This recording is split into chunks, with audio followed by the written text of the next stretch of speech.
Capítulo 5. Deus nos deixa espaço para sermos humanos. Um dos ensinamentos mais importantes de qualquer religião é o significado da condição humana. A visão que a Bíblia tem do homem revela-se tão fundamental para sua compreensão geral quanto a visão que tem de Deus. Logo no início da Bíblia, duas passagens nos ensinam de que forma nós, seres humanos, estamos relacionados com Deus e com o mundo ao nosso redor. A primeira, no capítulo de abertura do livro do Gênesis, é a afirmação de que os seres humanos são feitos à imagem de Deus. No clímax do processo de criação, Deus é representado com as palavras "façamos o homem à nossa imagem". Por que o plural? Quem é o nós da fala de Deus? Minha sugestão para a compreensão dessa sentença é considerá-la em conexão com a sentença imediatamente anterior, na qual Deus cria os animais. Ao descrever a criação de modo surpreendentemente semelhante ao processo evolutivo descrito pelos cientistas, Deus primeiro cria um mundo coberto de água. Depois, faz a terra seca emergir, povoa-a com plantas, peixes, pássaros e répteis e, finalmente, com os mamíferos. Após criar os animais e as bestas, ele lhes diz: façamos emergir um novo tipo de criatura, o ser humano, à nossa imagem, sua e minha.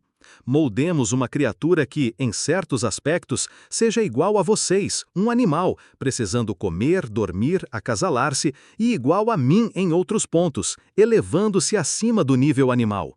Vocês, animais, contribuirão com sua dimensão física, e eu lhes soprarei uma alma.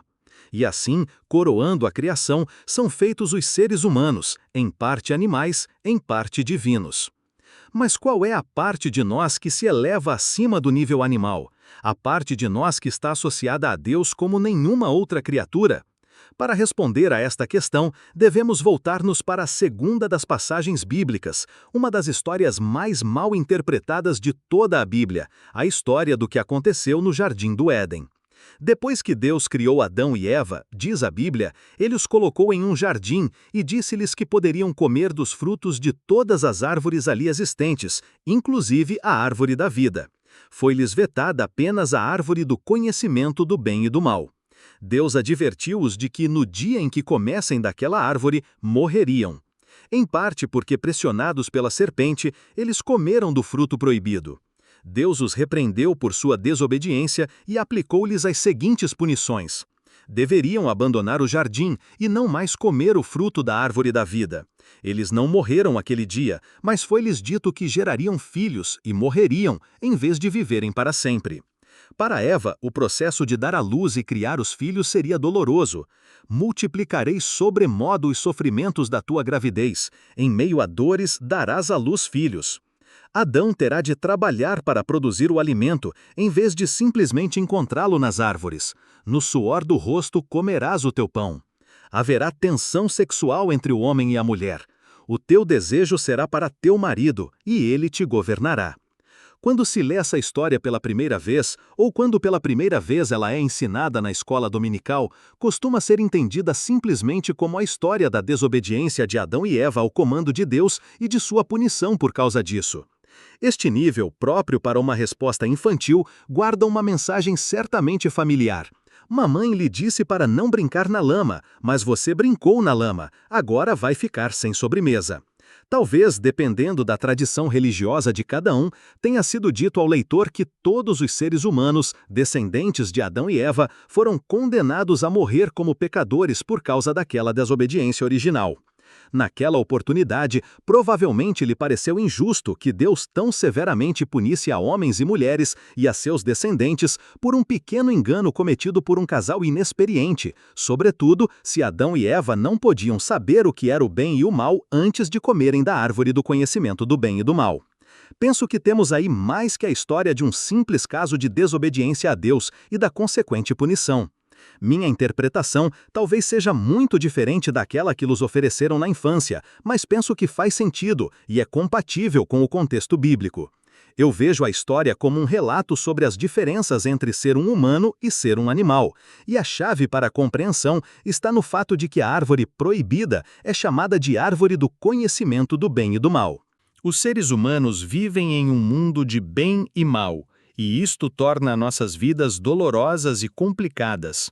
Não é o que acontece com os animais. Suas vidas são muito mais simples, sem os problemas morais e as decisões morais que nós humanos temos de enfrentar.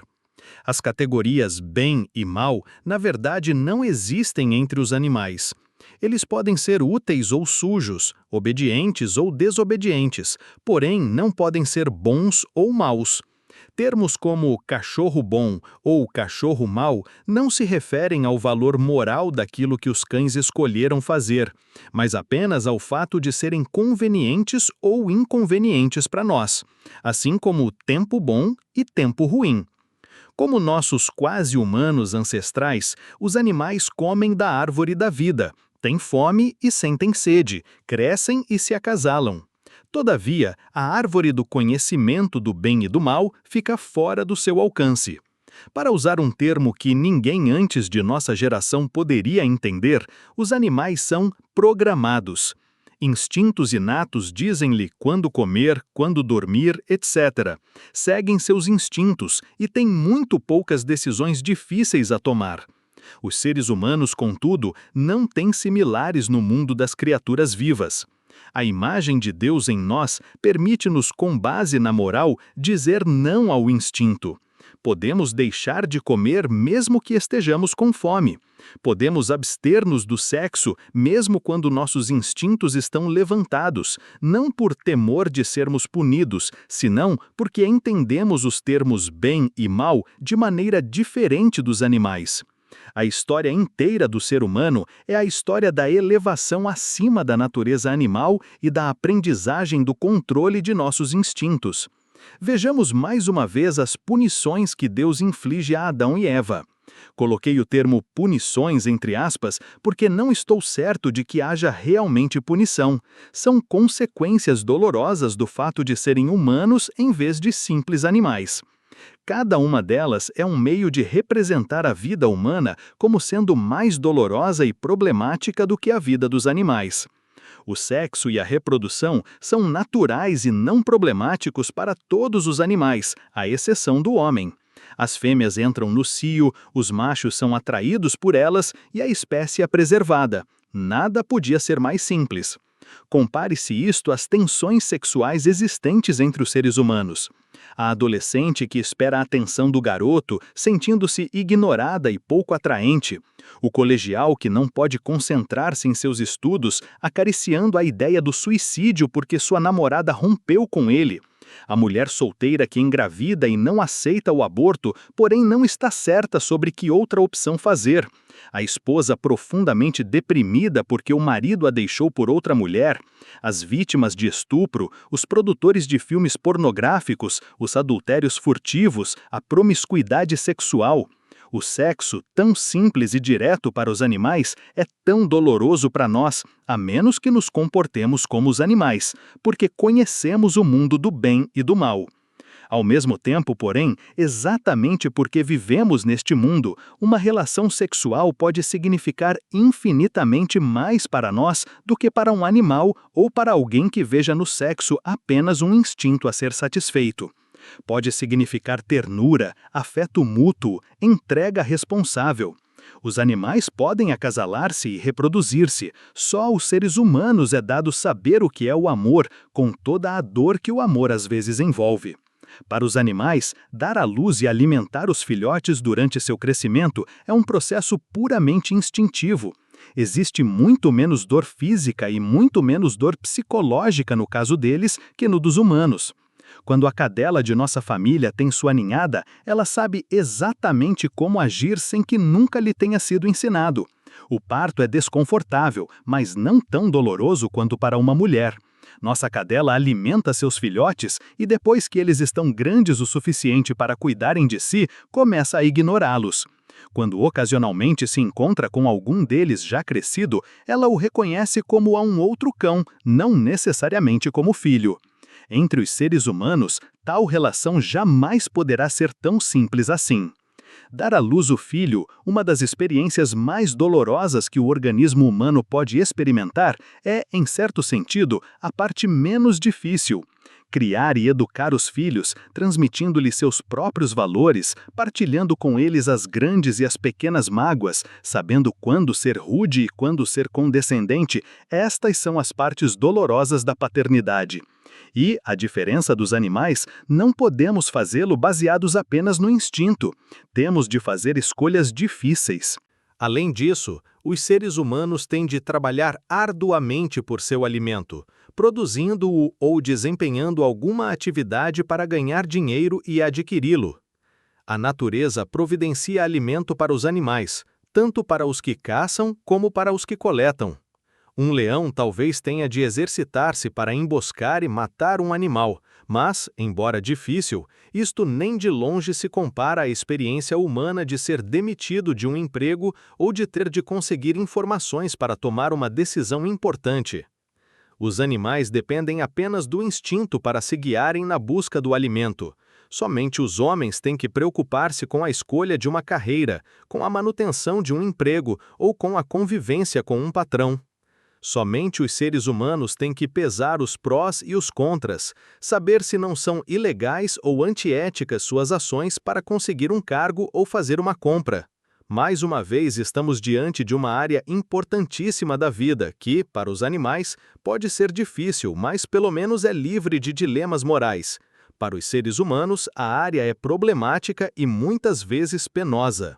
Finalmente, todas as criaturas viventes estão destinadas a morrer, porém só os seres humanos têm consciência disso.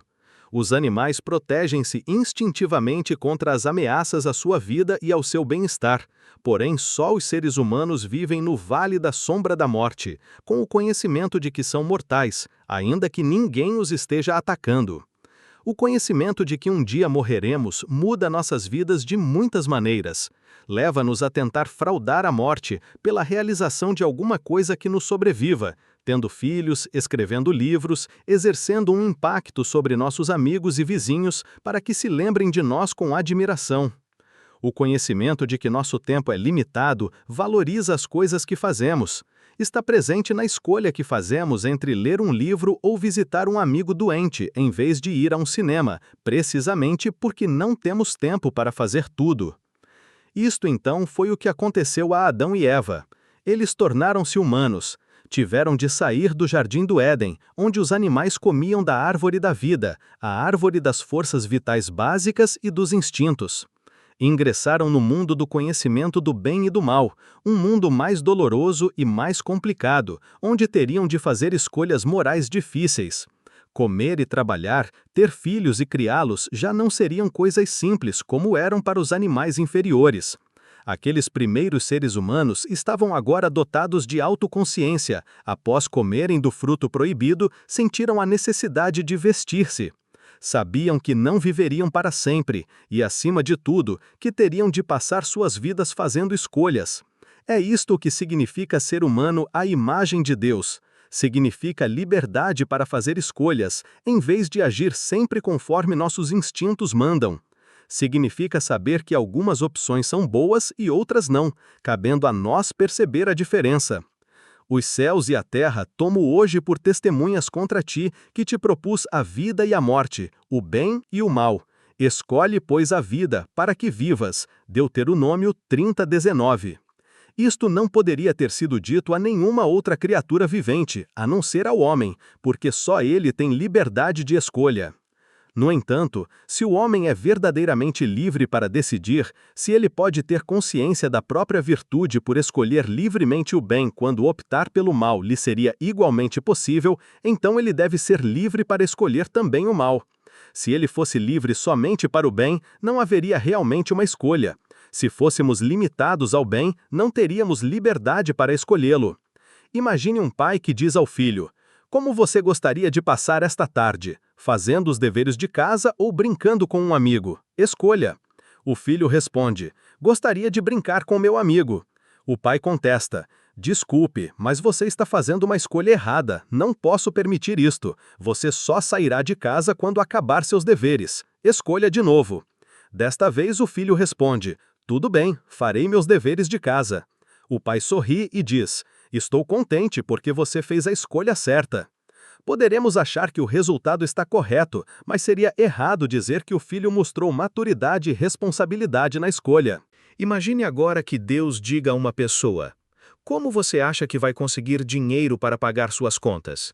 Está pensando em arranjar um emprego, o que significa que vai ter de levantar-se cedo e dar duro o dia todo? Ou pretende arrancar a bolsa de uma velha e sair correndo? O homem responde: estou pensando em roubar uma bolsa. Deus diz: não, está errado. Não vou deixar você fazer isto. Escolha de novo. E o homem concorda relutantemente em procurar um emprego. Evitou-se um roubo, mas acaso o homem agiu como um ser humano moralmente livre? Permitiu-lhe Deus que escolhesse entre o caminho do bem e o caminho do mal? Ou teria sido reduzido por Deus ao nível de um animal, sem sua liberdade de escolha e obrigado a percorrer o caminho melhor? Para sermos livres, para sermos humanos, Deus é obrigado a nos dar liberdade para o bem e para o mal. Não fôssemos livres para escolher o mal, tampouco o seríamos para escolher o bem. Como os animais, seríamos apenas convenientes ou inconvenientes, obedientes ou desobedientes. Não teríamos características morais e muito menos poderíamos possuir características humanas. Nenhum de nós pode ler a mente de Deus, saber por que razão, a um certo ponto do processo evolutivo, ele fez surgir um novo tipo de criatura, um animal moralmente livre que pudesse escolher entre ser bom ou mal. Contudo, ele assim procedeu, e desde então o mundo conheceu muita nobreza, mas também muita crueldade. Nossa liberdade moral significa que, se escolhemos o ego e a desonestidade, podemos ser egoístas ou desonestos, e Deus não nos deterá. Se desejamos apropriar-nos de algo que não é nosso, Deus não afasta a nossa mão do objeto alheio. Se desejamos ferir alguém, Deus não intervém para nos impedir de fazê-lo. Tudo o que ele faz é dizer-nos que certas coisas são erradas, avisando-nos de que nos arrependeremos de fazê-las, e esperar que, se não levarmos a sério sua palavra, acabemos por aprender por nossa própria experiência. Deus não é como um pai ou uma mãe humana que, ao observar o filho dando os primeiros e desajeitados passos ou as voltas com um problema de álgebra, diz para si mesmo: se eu ajudar, pouparei um bocado de dor para meu filho, mas como ele aprenderá a fazer isto por si próprio? Um pai humano nessa situação tem a possibilidade e a responsabilidade de intervir quando o filho se encontra no limiar do perigo. Deus se impôs um limite, além do qual ele não intervém, para preservar nossa liberdade, inclusive a liberdade de nos machucarmos ou a aqueles com os quais convivemos. Em seu desígnio, o homem evoluiu moralmente livre, e não há retrocesso no relógio evolutivo. Por que então coisas ruins acontecem a pessoas boas? Uma das razões é que nossa condição de seres humanos nos deixa livres para ferirmos uns aos outros, e Deus não pode deter-nos sem retirar-nos a liberdade que nos torna humanos. Os homens podem trapacear, roubar e ferir uns aos outros, e Deus limita-se a observar com piedade e compaixão o quão pouco nós aprendemos, no decorrer dos séculos, sobre como os seres humanos devem comportar-se. Essa linha de raciocínio ajuda-nos a entender aquela monstruosa erupção de maldade a que nos habituamos a chamar de Holocausto, a morte de milhões de pessoas inocentes nas mãos de Adolf Hitler. Quando as pessoas perguntam onde estava Deus em Auschwitz, como pôde ele permitir que os nazistas matassem tantos homens, mulheres e crianças inocentes? Minha resposta é que não foi Deus a causa daquilo. Tudo se deveu ao fato de homens escolherem ser cruéis com seus semelhantes. Como disse uma teóloga cristã alemã, Dorothée Solé, falando das tentativas de justificar o Holocausto como vontade de Deus, quem deseja semelhante Deus? Quem tem alguma coisa a ganhar em cultuá-lo? Deus estava do lado das vítimas ou de seus algozes? Querer explicar o Holocausto ou qualquer outro sofrimento como vontade de Deus é colocar-se do lado do algoz e não do da vítima, e afirmar que Deus faz a mesma coisa. Não faz sentido para mim tomar o Holocausto como vontade de Deus. Mesmo que eu pudesse aceitar a morte de um inocente de vez em quando sem ter que repensar todas as minhas crenças, o Holocausto representa muitas vítimas. Uma prova forte demais contra aqueles que acham que Deus permitiu e que tinha suas razões. Devo admitir que o Holocausto foi no mínimo uma ofensa à ordem moral de Deus, do mesmo modo que o foi a minha. Caso contrário, como manter o respeito a Deus como fonte de vida moral? Por que 6 milhões de judeus e vários milhões de outras pessoas inocentes morreram nos campos de extermínio de Hitler? Quem foi o responsável? Voltamos à ideia da liberdade humana de escolha.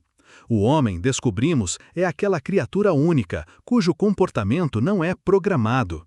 Ele é livre para escolher ser bom e, consequentemente, se quiser, pode também ser mau. Há pessoas boas cuja bondade figura numa escala relativamente modesta. São caridosas, visitam os enfermos, ajudam o vizinho a trocar um pneu furado. Outras são boas em uma escala maior, trabalham aplicadamente para descobrir a cura de uma doença ou lutam para que os direitos dos pobres e dos indefesos sejam respeitados. Há pessoas más que escolheram o mal, que, no entanto, só conseguem ser más em uma escala muito pequena. Elas mentem, fraudam, furtam coisas que não lhes pertencem. E outras são capazes de causar danos a milhões de pessoas, da mesma forma que algumas, em contrapartida, podem ajudar a milhões. Hitler foi um daqueles raros gênios do mal que, optando pela destruição, conseguiu ser mais destrutivo que qualquer outro na história. Isto levanta uma questão que, na verdade, não faz parte de nossa discussão. Podemos dizer que alguém como Hitler escolheu ser destrutivo? Ou não deveríamos nos voltar para seus pais, o ambiente em que foi criado, seus professores, suas experiências pregressas e as circunstâncias históricas que fizeram dele o que ele foi? Provavelmente não há uma resposta clara para essa questão. Os cientistas sociais debateram-na durante anos e continuarão a fazê-lo. Posso apenas dizer que os fundamentos de minha visão religiosa estão na crença de que os seres humanos são livres para escolherem a direção que desejam imprimir à própria vida. É óbvio, algumas crianças nascem com capacidades físicas ou mentais que lhes limitam a liberdade de escolha. Nem todos podem escolher ser cantores de ópera, cirurgiões ou atletas profissionais. É óbvio, além do mais, que certos pais maltratam seus filhos, que eventos acidentais, guerras, doenças, traumatizam as crianças de tal forma que se tornam incapazes de realizar coisas que, não fosse o trauma, realizariam com facilidade. E ainda, certas pessoas são tão presas a hábitos que se torna difícil falar-lhes em libertar-se. Insistirei, entretanto, em que todo adulto, não importa o grau de infelicidade de sua infância ou quão atrelado esteja a seus hábitos, é livre de fazer escolhas sobre sua vida. Se não fôssemos livres, se fôssemos coagidos pelas circunstâncias e experiências, então nada nos diferenciaria dos animais que se regem unicamente pelo instinto. Dizer de Hitler ou de qualquer outro criminoso que ele não escolheu ser mau, que foi apenas vítima de sua criação, é tornar impossível qualquer moralidade, qualquer discussão sobre o certo e o errado. E deixa sem resposta a questão por que certas pessoas, em circunstâncias semelhantes, não se transformaram em outros Hitlers. Pior ainda, dizer não foi sua culpa, ele não teve liberdade de escolher, é privar o indivíduo de sua humanidade e reduzi-lo ao nível animal sem a liberdade de escolher entre o certo e o errado. O Holocausto ocorreu porque Hitler foi um gênio doentio do mal que optou por praticar o mal em escala maciça. E não foi ele sozinho. Hitler era apenas um homem, e até mesmo sua capacidade de praticar o mal era limitada. O Holocausto aconteceu porque milhares de outras pessoas puderam ser persuadidas a juntar-se a ele em sua loucura, e milhões de outras pessoas deixaram-se amedrontar, sendo induzidas a cooperarem. E porque pessoas reprimidas e frustradas se dispuseram a jogar sua raiva e frustração sobre vítimas inocentes, tão logo foram encorajadas a fazê-lo. Aconteceu também porque Hitler conseguiu persuadir advogados a esquecerem seu compromisso com a justiça e médicos a violarem seu juramento. E ainda porque os governos democráticos só se decidiram a levantar-se contra Hitler quando seus interesses foram postos em xeque. Onde estava Deus quando tudo isto se desenvolvia? Por que ele não interveio para pôr um fim em tudo aquilo? Por que não fulminou a Hitler com a morte em 1939, poupando sofrimentos indizíveis a milhões de vidas? Ou por que não provocou um terremoto para destruir as câmaras de gás? Onde estava Deus? Só posso acreditar, com Dorothée Sole, que ele estava com as vítimas e não com os assassinos, mas que ele não controla a escolha do homem entre o bem e o mal.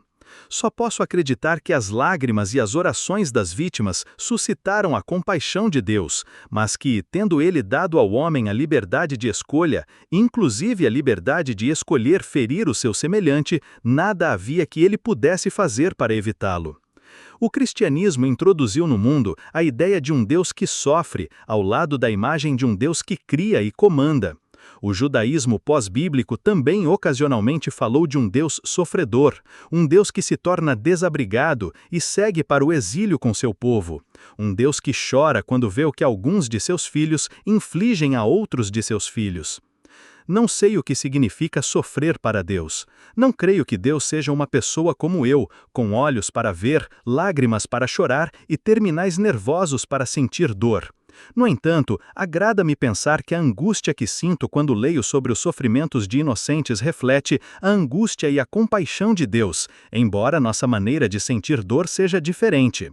Gosto de pensar que Ele é a fonte de onde se origina minha capacidade de sentir simpatia e revolta, e que Ele e eu estamos do mesmo lado quando nos perfilhamos com a vítima contra o agressor. A palavra final, nada mais justo, fica com um sobrevivente de Auschwitz. Nunca me ocorreu questionar o que Deus fez ou deixou de fazer enquanto eu fui um dos habitantes de Auschwitz, embora naturalmente entendesse que outros tivessem essa preocupação. Eu não fiquei menos ou mais religioso com o que os nazistas nos faziam, e não acreditava que minha fé em Deus fosse minada em suas bases. Nunca me ocorreu associar a calamidade que estávamos experimentando a Deus, censurá-lo, acreditar menos ou deixar de crer nele de todo porque ele não vinha em nosso socorro. Deus não nos enviava aquilo ou qualquer outra coisa. Devemos nossas vidas a Ele. Se alguém acha que Deus é responsável pela morte de 6 milhões de pessoas porque Ele nada fez para salvá-las, seu pensamento está distorcido. Devemos a Deus nossas vidas, pelos poucos ou muitos anos que vivemos, e temos a obrigação de cultuá-lo e fazer o que Ele nos ordena. Para isto estamos na Terra, a serviço de Deus, para cumprir sua vontade. Brenner, A Fé e a Dúvida dos Sobreviventes do Holocausto.